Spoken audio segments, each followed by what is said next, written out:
Lain ko kiti partisan pet hatman dut lai chule kandon lai himkonom ahi chule nule pangai lai chule loile gol ngai lai zong ahi simla hin ko ahin himin het pha lo tiltam pi an ki to zin ahi chule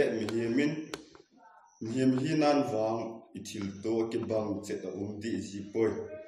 chule simlai giti hi thiam zilai khang hoi lai so hat lai loile gol ho lai chule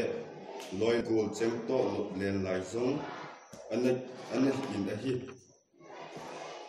simlai hin ko ahin himin atam zo in ithaha in ki sun pi balzi un acm pa zong in gial do si to po in a hi chule simla hin ko ahin him tampi zong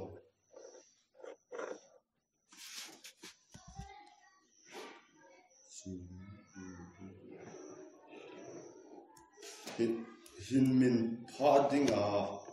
hi lo le miga vet ding a mai pha hi ding lung tup nei zong da ti poi chule mi him hi na in zong koima acham kim set aki di poi chule mi himin simla hin ko iphat hoi lai hin thiam zil ten zong gunchu ta le tong nei ta in pangu hitin chule na tong ten zong gunchu ta in inato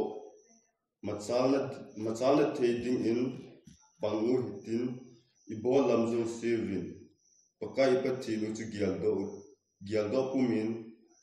zomzimu hitte Amen.